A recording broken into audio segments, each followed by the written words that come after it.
आप बताइए कौन से अपोजिशन की मीटिंग है ये, जिसको आप बुला रहे हैं, जो आपके साथ बैठकर बातें कर रहा है, वो चंद दिन के बाद आज बीजेपी की तायीद करता है। मगर इसके बावजूद भी कांग्रेस के लोग सेकुलरिज्म का सर्टिफिकेट बांटते हैं कि ये सेकुलर है, ये कम्युनल है, ये बी टीम है, वो फुला टीम है। हम कांग्रेस से और ये तमाम नाम निहाद सेकुलर पार्टी से कहना चाहेंगे कि कभी अपने गिरबान में झांक कर देख लो। तुम्हारी तारीख भरी पड़ी हुई है कि तुमने कैसे कैसे धोखे दिए हैं। आज तुम जिसको बुलाते हो उसी की पार्टी का आदमी बीजेपी के गोद में बैठा है, मोदी के गोद में बैठ जाता है। अब आप बताइए, फिर मजलिस पर इल्जाम लगाते हैं हमको नहीं बुलाया गया। क्यों नहीं बुलाया गया? क्योंकि मजलिस इनके सामने सच्चाई को बयान करती है।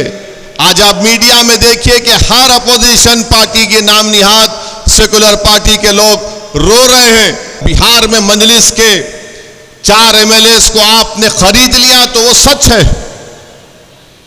बिहार में हमने अपने खून पसीने से सीमांचल की सरजमीन पर वहां की आवाम पर लाखों सलाम, उन्होंने मेहनत की और मजलिस के 5 एमएलए को कामयाब किया।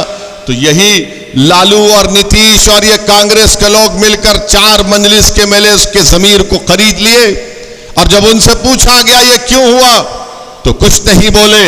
आज वो काम बीजेपी करती है तो ये तमाम के तमाम मीडिया में आकर रो रहे हैं, पुकार रहे हैं। याद रखो, अगर बिहार में जो मजलिस के एमएलए से हुआ गलत है, नहीं तुम करोगे तो अच्छा और दूसरा करेगा तो गलत। ये इनका नाटक है, ये इनकी पॉलिसी है कि मीटिंग में जिसको बुलाकर बिठाती है। आज प्रफुल्ल पटेल साहब बीजेपी की तायीद कर रहे हैं, ये तुम्हारा अपोजिशन यूनिटी है। अरे छोड़ो, ये सर्टिफिकेट बांटने की दुकान बंद करो। तुमको अगर बीजेपी को रोकना है तो आइडियोलॉजी की बुनियाद पर रोको। बीजेपी से मुकाबला करना है तो एक एजेंडा बनाओ। ये नहीं हो सकता कि नहीं हम जो करेंगे वो सच है और दूसरों को सबको गुलामों की तरह आपके सामने सर झुकाकर खड़ा होना पड़ेगा। ये नहीं होने वाला है। अब आवाम बेदार हो चुकी है, नौजवान बेदार हो चुका है। तुम सिर्फ झूठ बोल बोल कर मुस्लिम अकलियत का वोट तो ले लेते हो, मगर उसके बाद तुम बीजेपी को हरा नहीं पाते। मेरे अजीज दोस्तों और बुजुर्गों, इतने वाकयात आपके सामने हो रहे हैं, मगर बीजेपी के खिलाफ इनको बोलने की हिम्मत नहीं होती है। कांग्रेस पार्टी में ये नौरतन बैठे हैं, इनको मुंह नहीं खोला जाता, इनको मुंह खोलने की इजाजत नहीं है।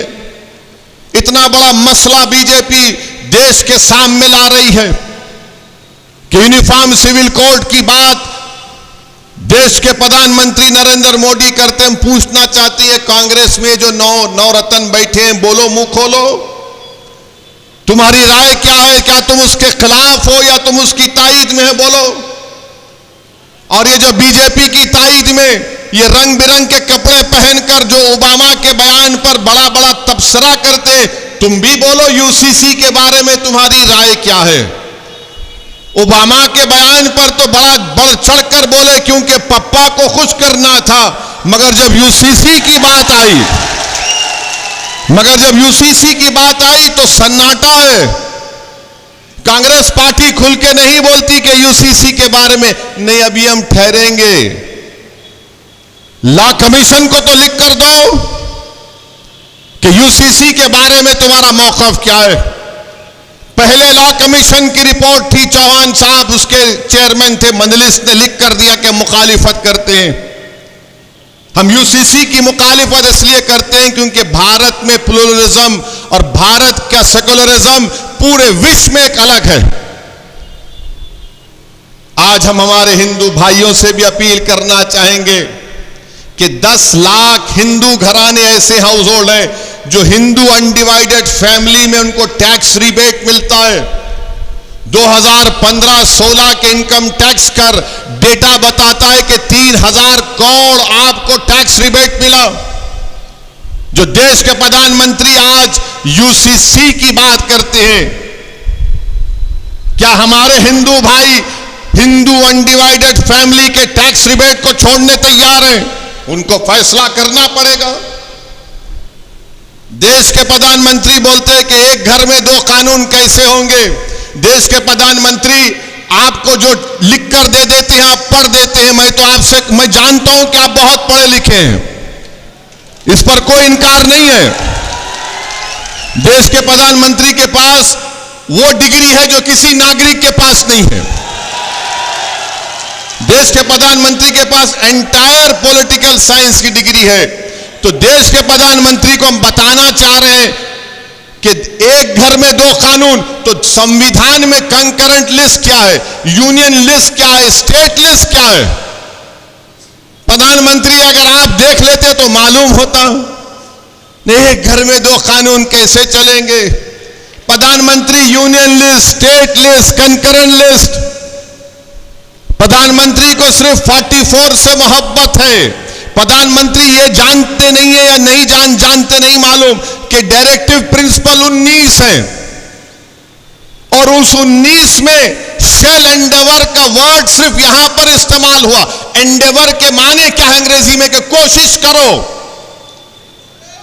यहां पर प्रधानमंत्री वो भी उसको चाप लेते हैं। डायरेक्टिव प्रिंसिपल में शराब का पाबंदी आयत की बात की गई। बंद कर दो शराब। जितने जयपुर में शराब की दुकानें हैं पूरे बंद कर दो। जितने दिल्ली में मुंबई में है पूरे बंद कर दो। अच्छा नहीं बंद कर सकते तो ये कह दो कि जुमा और हफ्ते के दिन बंद करेंगे। तो अगर जुमे और हफ्ते के दिन बंद करेंगे तो रोड पर लोग निकल कर आ जाएंगे कि हमको विड्रॉल सिम्टम्स हो रहे हैं, हमको कुत्ते की पेशाब पीने की आदत है, हम पीना चाह रहे हैं।